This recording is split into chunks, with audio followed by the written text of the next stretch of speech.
Et puis, en se mettant au travail, on doit bien se rendre à l'évidence que c'est exactement cela. Cela, impensable, impossible.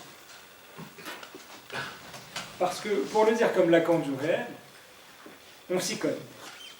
On s'y cogne, on bute durement, les possibles s'y écrasent, la pensée y éclate, avec ce qu'elle croyait pouvoir tenir pour assurer jusque-là. Et c'est depuis ça, depuis ceci, depuis là, depuis un là catastrophé, un effondrement donc, c'est depuis cet effondrement-là qu'il y a, ou qu'il y aura, ou qu'il doit y avoir relance. Non pas à partir de ce qu'on sait ou de ce qu'on croit savoir, mais depuis toujours, mais depuis donc ce qui reste, du non-savoir. Alors oui, il faut que je te porte. Mais ce il faut que je te porte, indique déjà qu'il n'y a plus rien d'autre que ce jeu-là qu'il énonce pour porter. Il faut que je te porte. Car si je ne le fais pas, qui le fera? Si je ne porte pas, qui arrêtera l'effondrement? Si je ne réponds pas, qui te portera?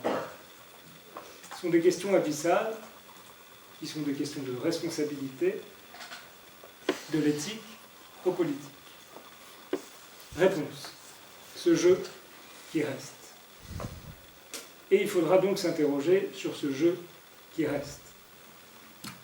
Beckett encore, au début de l'Innommable, dire « je » sans le penser. J'ai l'air de parler, ce n'est pas moi. De moi, ce n'est pas de moi. Donc, il faudra donc nous interroger sur ce jeu, il faut que je te porte, sur ce que donc c'est un sujet qui est acculé à dire, depuis ce qui reste de ce qui s'est effondré, il faut que je te porte. Et alors, ici, nous tenterons cette année autant de lectures qu'il faudra de la phrase de Cézanne. Et nous l'articulerons à Freud et à Lacan lisant Freud, qui écrit « Wo es war, soll ich werden ». Et tout de suite, même la traduction problématique, celle que réfutera Lacan et qui lui fera relire tout Freud, celle donc qu'on lit un peu partout, la plus courante, là où ça a été le moi doit advenir. J'indiquais d'ailleurs comme un appel à une discussion à venir ce que Lacan en dit dans une note de bas de page du texte de présentation du séminaire, le nôtre, Lacan en 55 dans les choses freudiennes, que, disait-il, ça ne se traduit pas comme ça. Eh bien, même là-dedans, dans la traduction problématique pour Lacan, on entend immédiatement, ne serait-ce que dans le rythme de la phrase, dans le rythme des deux phrases accolées, on entend qu'elles consonnent, qu'elles s'appellent l'une l'autre. Écoutez, là où ça a été le moi doit advenir, le monde est parti, le monde s'est effondré, il faut que je te porte. Ici donc, la question arrivera très rapidement de ce que c'est qu'un sujet depuis l'effondrement. Donc, ce que c'est qu'un sujet comme sujet politique. Parce que ce que je voudrais essayer de commencer à dire ici, sans entrer dans une lecture pour le moment plus patiente et plus rigoureuse, mais comme une indication de ce que c'est qu'une pensée du politique avec la psychanalyse, donc ce que c'est que cette tresse que nous n'avons pas cessé de montrer depuis quelques années, c'est qu'il y a beaucoup à tirer de cette consonance, de cette concordance même, à tirer vers la nécessité devant laquelle nous sommes maintenant, et depuis cette nuit-là, de forger, de construire, de bricoler de nouveaux outils. De nouveaux outils pour la pensée, pour la théorie politique, pour la pensée du politique.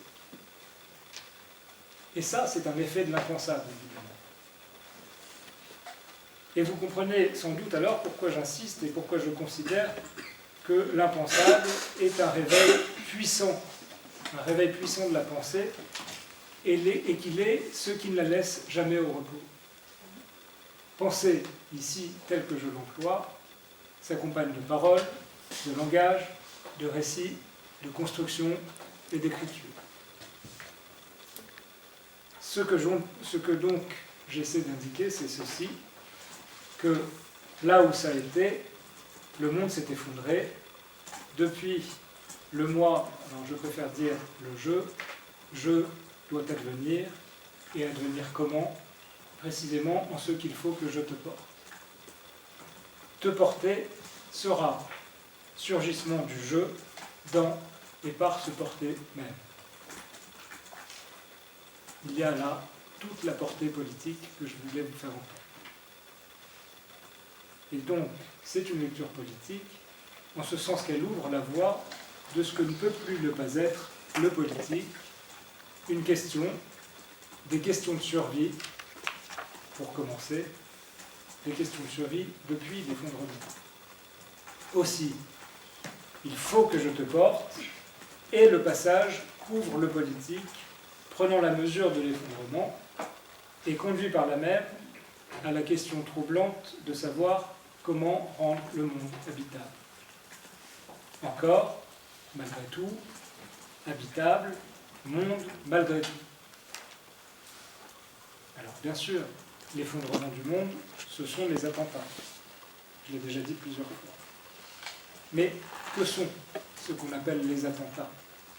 Partout on dit les attentats, ces locutions-là. Qu'est-ce qui arrive? Qu'est-ce qui est en train d'arriver? Parce qu'il ne faudrait surtout pas se mettre à croire, et si je le dis, c'est évidemment parce qu'il m'apparaît que c'est le cas le plus souvent, mais il ne faudrait pas se mettre à croire que quelqu'un peut se faire une idée précise et maîtrisée de ce que c'est que les attentats. D'où la peur, n'est-ce pas?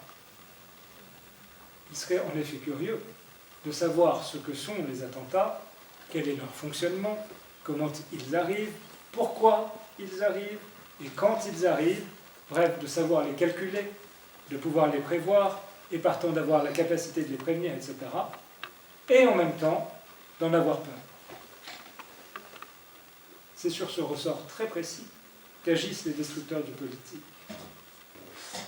Peut-être que cette formule, les destructeurs du politique, est pour le moment moins chargée, c'est pour ça que j'ai voulu la forger, moins chargée que les terroristes. Peut-être qu'elle prête moins à cette discussion, souvent un peu oiseuse, à mon goût, et facile, qu'on ne goûte d'ailleurs pas très bien, ou que très peu en pareille situation d'urgence, en ce sens qu'elle ouvre la possibilité à tous les révisionnistes. Cette discussion, donc, autour du signifiant terroriste. Oui, mais avant, on disait que les terroristes, c'était les résistants, là, d'accord. Donc, appelons ça les destructeurs du politique. Il y a la peur.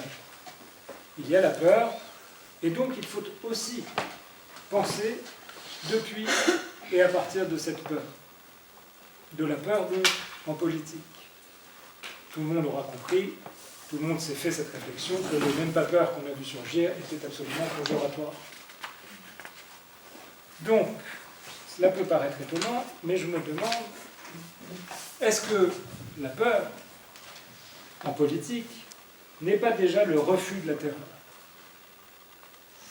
Encore une fois, refuser de faire avec ce qui reste, et la peur est un reste, risque toujours de nous projeter hors de l'histoire. Et nous avons peur